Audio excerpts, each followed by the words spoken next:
Hey everyone, welcome back. So today I want to take a look at the vampires from 30 Days of Night. Now I really enjoyed this movie and I thought it was a fresh take on vampires. It gave us something different. Now while the movie didn't exactly set the world alight for critics, it certainly went down really well with fans of the vampire genre and has been one of my most requested videos to date, so I thought it was definitely time to visit this franchise for an explanation video. So let's take a look. Now, the series of events takes place in 2007 in Barrow, Alaska, the largest city on the North Slope. The city experiences a period of 30 days of darkness where the sun doesn't rise above the horizon, in addition to the town being heavily snowed in. It's also noteworthy to mention that as of 2016, and outside of the movie plot, the town of Barrow was renamed Utqiagvik in an effort to decolonize Alaska and restore the indigenous culture that existed beforehand and continues to exist today. The movie begins with a stranger walking away from a large ship surrounded by frozen water. His initial behavior alone indicates he's been directed to do something, but we don't discover what that is in this scene. He definitely appears to be human to some extent and is working for the vampires, of course, most likely a familiar, who will be rewarded with immortality once he completes enough tasks for the vampire's satisfaction. He also arrives on the last day of sunlight in Barrow. It then cuts to Sheriff Eben Olsen and fellow officer Billy Kitka just outside Barrow looking down upon a collection of cell phones that have been burned and destroyed, leading them to question who and why someone would try to steal every cell phone in town. The answer is to clearly cut off every point of contact to the outside world, and in my opinion, both officers should have been on red alert after that discovery, as it clearly points to some kind of plot, but they don't think much of it. The officers head back into town, where it's noted that 152 residents will remain, while the rest of the townspeople catch the last plane out of the airport. Now, this opening scene is really important because it sets the tone of the movie really well. It lets us know a couple of important aspects that allows us to link the story together as the movie continues. We know that the vampires have familiars. We know they're aware of the 30 days of no sunlight. We know there's only a small group of residents remaining. We know that the only communication is through cell phones, so they ensure that they're destroyed, and we know the attack is going to go down sometime after the last plane leaves, during nightfall. This is a really good build-up for the upcoming events. The stranger continues his plan to seclude the residents by killing the sled dogs to prevent any attempts to escape. Honestly, there is nothing worse than a dog's cry when it's in pain, but anyway, back to the story, he kills the dogs. Then, Eben comes across Bo, a townsman who lives further away from the rest of the townspeople, and he gives him a citation for his leaking truck. He does this to remind Bo that he's still part of the town, wanting to make him somehow feel included, even though he chooses to live in isolation. Eben's estranged wife Stella also lives in Barrow, and the two are hardly on speaking terms. As she makes her way to the airport to depart the town, her car collides with the tractor, totaling the vehicle as she luckily escapes injury. Now, this was a genuine accident, and the driver Malachi is slightly shook after what has just occurred, because he was in a rush himself. Stella is now without transport to the airport to catch the last flight. She's reluctant to ask Eben due to the current unease between them. In any case, Eben is unable to take her after receiving an urgent call about the murder of the sled dogs, so Billy takes her instead. The dog owners can't seem to understand why anyone would do such an awful thing to their animals, as Barrow is such a small town and the majority of people know each other really well, and there's no real cause to commit such a horrible act. Eben is then called out again on another call to a factory, where it's revealed that the owner Wilson's helicopter has been dismantled and fed to a grinder. He also has no idea why anyone would do this, as it makes no sense to do so. It's at this point in the movie that our own suspicions as a viewer line up with Eben's. Too many things out of the ordinary have already happened in such a short space of time. All methods of communication and escape have basically been eradicated. The initial atmosphere of the plot is now set, as everything the vampires have planned has gone ahead as expected. Meanwhile, Stella misses her flight out of Barrow, but at Billy's suggestion, should use her time to figure out what went wrong with her and Eben. Later on that night at the plants, Operator Gus begins hearing screeching noises outside, and he heads out to investigate what's going on. Suddenly, dark creatures begin rapidly circling around him before slashing his throat. One of the creatures charges at him and latches onto his neck, feeding on the pouring blood flow. This is the first vampire attack. It's important to note that the vampires travel as a pack, and they seem to operate as a unit. Some of them take turns slashing at Gus, but only one of them feeds, so it's clearly evident that hunting for sport is a clear factor in their practice.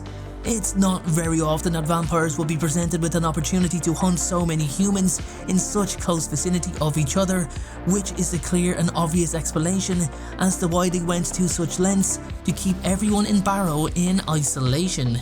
At the diner, we see the stranger sitting at the service bar. We get a good look at him, and it's very apparent that he's shabby in appearance. Greasy hair, hollow eyes, and rotting, decaying teeth. He asks for alcohol, which is illegal during the dark month, followed by asking for a raw burger, of which also isn't available. They're in Barrow. So he's denied both of his requests, resulting in him aggressively grabbing the waitress by the wrist. Eben intervenes and asks the stranger to step outside. The stranger, however, doesn't seem fazed by the police officer.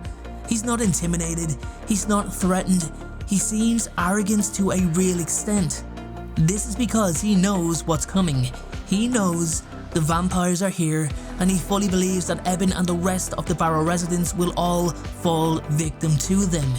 It's something that's not too difficult to identify, but his behaviour and attitude does make a lot of sense. He's also mentally unstable, something Eben himself identifies very quickly, judging by how softly he tried to de-escalate the situation originally. The stranger then challenges Eben only for Stella to arrive and point a gun to his head, resulting in his arrest. The stranger, now in his cell, tells Eben that they're coming and they will reward him for his work. When Eben asks who they are, the power suddenly goes out and he heads to the cell tower to check things out. While all this was happening, the vampires launched their second attack on 3 plant workers who were finishing their shift, once again slashing the throat of one of them while surrounding the other, hunting in a pack. Denise, one of the female workers, however, manages to escape. After arriving at the cell tower, it's not long before Eben discovers the severed head of Gus on a pike, resulting in him drawing his gun in shock. This moment is pivotal, because it changes the pace of the story completely and brings a close to the first act. Now, it's not the element of surprise anymore. By displaying the severed head on a spike, the vampires are announcing their arrival. They're placing the threat they bring into open observation and acknowledgement. Eben is clearly panicked by what he's just seen, and immediately he heads back to alert the townspeople by his car megaphone, telling them all to stay indoors. The vampires begin attacking people in their homes anyway, with Ali dragged through her window and under her home to be fed on, despite her husband John's attempts to save her. At the station, the stranger continues to talk about what's coming, informing them that what they are feeling is death surrounding the town. He tricks Jake into thinking he's going to pick the lock and begins strangling him until Eben shoots him in the arm. He aggressively questions him afterwards, but the stranger just informs Eben that he doesn't talk to dead men. Eben is now seriously concerned about what's happening in the town. Because he doesn't exactly know who or what the threat is, there's an underlying fear within him that's beginning to surface, and it begins to show through the stress that he's displaying. This is a great shift into the second act, as he's accepted that people's lives are now at risk, now on the line, which will affect his decision making going forward. Both he and Stella have their first encounter with the vampire while they are in the police truck after initially stopping the car due to the sound of the dark creature's shrieks. As they reverse, a vampire leaps onto the car roof and tries to attack them, but they manage to shake him off by jamming the brakes. They return to the town to see a car turned over and on fire, before hearing gunshots followed by Helen's screams on the radio. As they arrive back at the police station, the only person that's left is the stranger, who is upset that the vampires did not take him and make him one of them. Jake and Helen have been taken by the vampires, but Eben isn't sure if they're alive or not, but judging by the blood pile left in the corner, he accepts that they both may have been killed. We finally get to see the lead vampire Marlowe make his appearance as he speaks to the other vampires in their own language, an unheard of, possibly ancient dialect that consists of vocal tones, shrieks and clicks. I love that they have their own language. It really makes them stand out. Now, I'm not sure if this language is learned or gifted after a human is turned. The townspeople gather in the diner questioning what these creatures are, with many of them acknowledging the ineffectiveness of bullets when trying to stop them. Marlowe and Iris attack a couple in their home, once again showing their invulnerability to bullets. Iris savagely feeds on the woman as Marlowe impales the husband with the fire poker. Outside, the vampires launch a full-scale attack on the townspeople with the instruction to sever the head and completely kill the person so nobody turns after being bitten. The attack only ends because the vampires kill everyone inside. The remaining townspeople, including Eben, Stella and Jake, are deciding where to hide before choosing Charlie Kilto's attic, as it has a pull-down ladder and is cleverly disguised. Eben and Stella head out in the truck to draw the vampires' attention so the rest can make their way to the attic, but they are almost immediately attacked by the vampires, who manage to overturn the truck. They are completely overwhelmed until Bo arrives on his tractor and crushes two of the vampires. Both Eben and Stella escape with him as Marlowe looks on, almost impressed at their desire to live, which makes them all the more an intriguing and rewarding kill. Eben, Stella and Bo join the rest of the survivors in the attic, where they ration their food. It's at this point where they know that they are fighting for their lives, and Eben is well aware that not everyone is going to make it out alive. It's an important realization because it forces him to think of ways to combat the vampires in order to give everyone a chance. They quickly figure out that the vampires came to Barrow because of the darkness, so they must be, in theory, vulnerable to sunlight. Meanwhile, Marlowe finds the stranger in the police station. Now, he never planned on making him a vampire, but he tells him he done a good job before breaking his neck and what sounds like ripping his head off as the camera pans to Marlowe's face, much to the delight of Iris. Back in the attic, Eben begins losing control of the group as they watch the vampires ransack the houses one by one in order to find the remaining humans. Marlowe, in an attempt to lure Eben out of hiding, allows a young girl to wander by herself, calling for help as the vampires lurk nearby. Eben does go to check the situation out, but quickly realizes it's a trap. Marlowe increases the tension by then allowing the vampires to all take swipes at her, but Eben doesn't interfere, despite the situation greatly affecting him.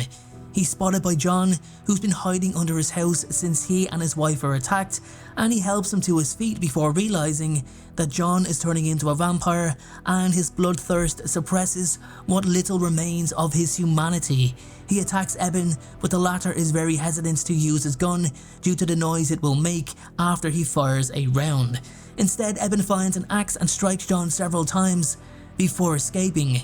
Marlowe finds John's body and is angry that he had turned into a vampire, believing it was a gift only to be bestowed on those worthy, not through carelessness from the vampires under his control. The whole ordeal takes its toll on Eben, who suffers from an asthma attack after returning to the hidden attic.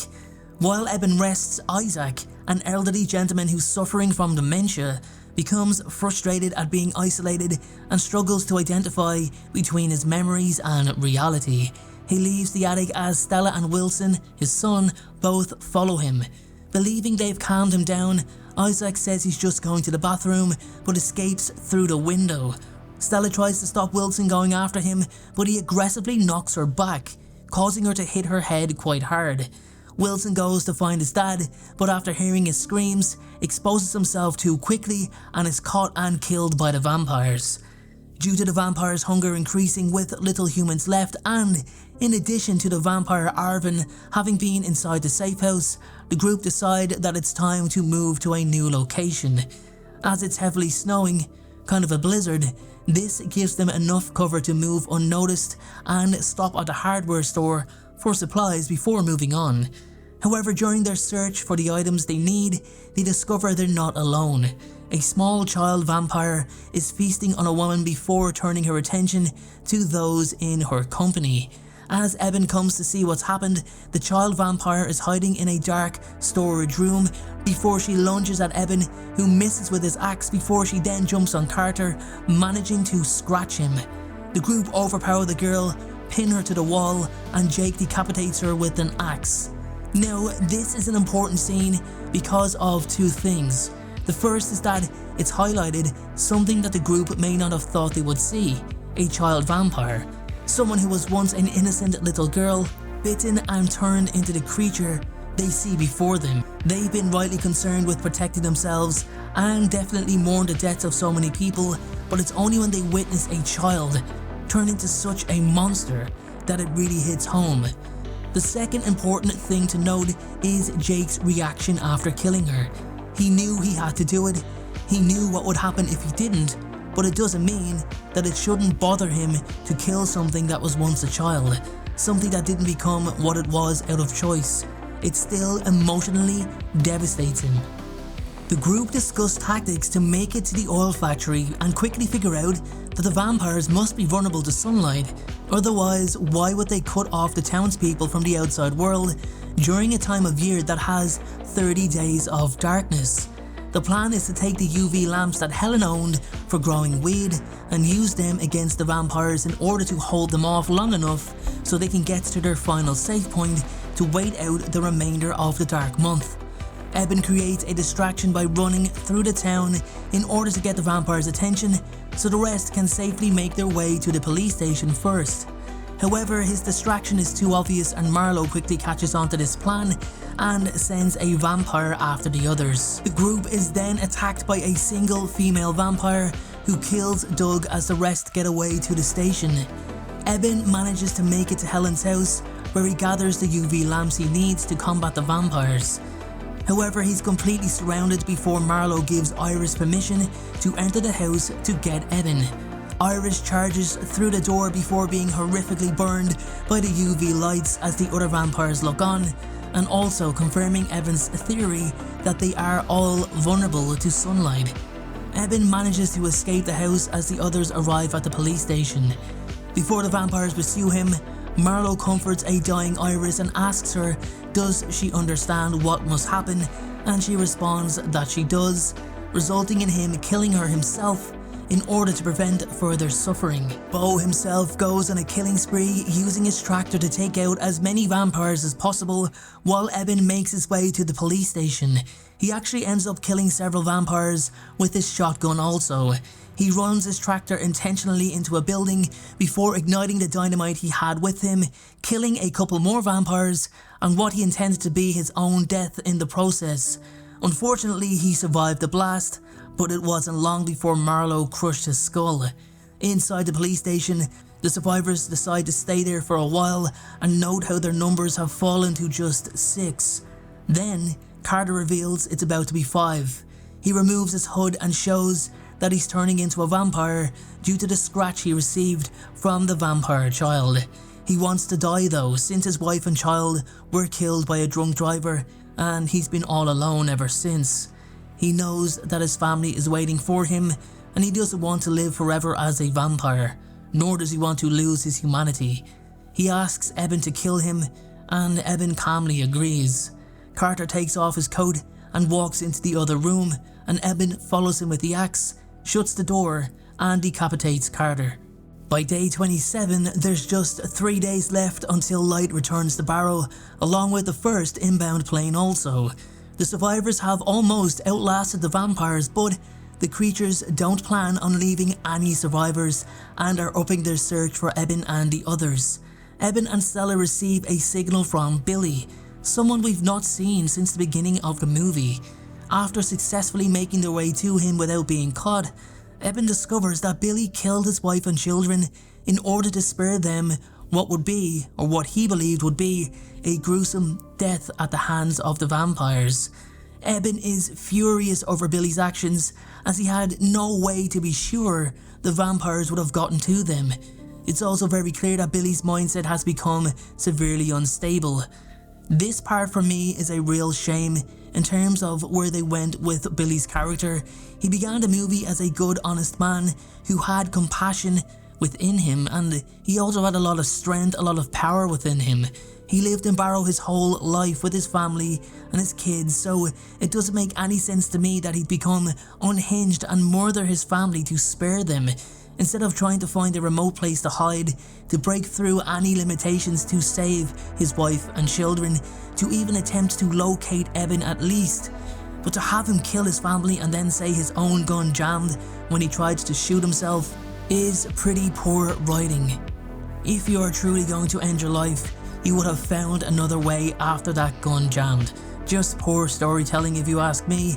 So I was therefore expecting Billy to have his own redeeming superhero moment in a later scene to try justify why he's remained alive.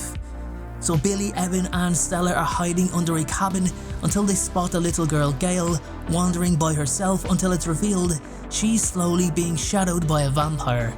Billy runs off in a panic and he heads to the oil factory alone, while Eben momentarily distracts the vampire as Stella pulls Gail to safety. The vampire seems to be in no rush either and appears as if he's enjoying the pursuit. At this point, this is the last night before sunrise in the morning. Marlowe highlights the importance of killing every resident in order to keep the vampire race a secret. He explains it has taken years for them to become nothing more than a nightmare or a myth, and it must stay that way. Arvin follows Billy to the oil factory where the other survivors are hiding, and Eben eventually arrives too.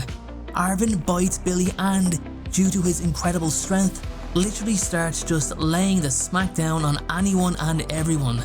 On a side note, I think Arvin is the coolest looking vampire out of them all. Even though he takes the axe from Eben, he uses the back of it to hit Billy before discarding it. It's like he has some sort of honor. Billy then tackles Arvin into the grinder, killing him but severing his own arm in the process. Billy is screaming in pain, but his human screams start converting into vampire shrieks as he writhes in pain, showing how quickly the vampiric transition begins after being infected. Eben reluctantly decapitates him with an axe, much to everyone's heartbreak and shock at seeing Billy die. Eben realizes that nobody is going to make it to sunrise, and he needs to do something drastic in order to save the survivors.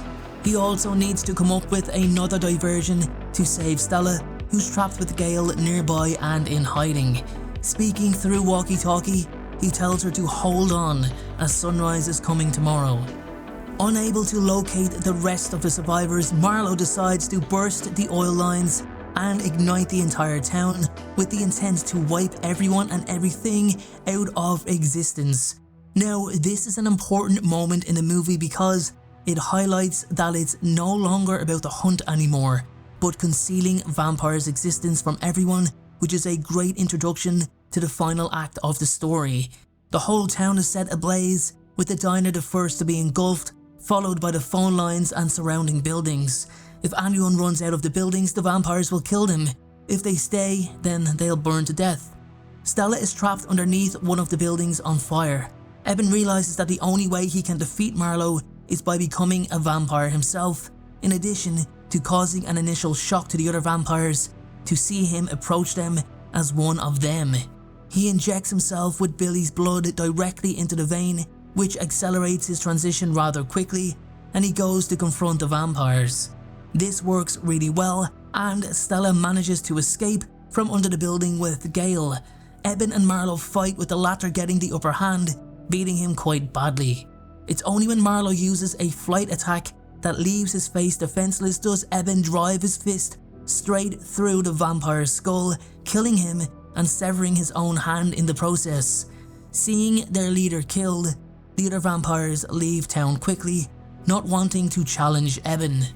Eben and Stella finally reunite. He decides not to go after the remaining vampires as he wants to spend the sunrise with Stella like he promised. Knowing he will die when the sun rises, he holds on to his wife tightly as his skin turns to ash before he dies in her arms. Many final scenes from movies are important, but this one stands out because it completes the full circle of Eben's character. It shows that he held his morals from start to finish, not just as a police officer but as a human being. He constantly placed the welfare of everyone he was trying to protect before him. Every decision he made was selfless, and by becoming a vampire, he knew that he had the willpower to fight the thirst and use the vampire's strengths against them. He also knew that the second he became a vampire, it was his own death sentence, as he would not continue living as one of the creatures. As Marlowe said, vampires were nothing but nightmares, myths and stories told to scare children. Nobody believed they were real, so Eben's heroics would have always had an asterisk beside it, as it's probably correct to assume that the law enforcement that dealt with the aftermath of what happened would put it down to some crazed serial killer thinking they were a vampire. The only person to remember Eben's sacrifice is Stella, Jake and the remaining 2 survivors, which was the case because in the opening of 30 Days of Night Dark Days, the sequel, nobody believed Stella's story. If you like breakdowns and explanations of vampire movies, I've recently just uploaded a full breakdown and explanation on the 1992 movie Bram Stoker's Dracula. Check it out and check out my other Ultimate Underworld playlist right below.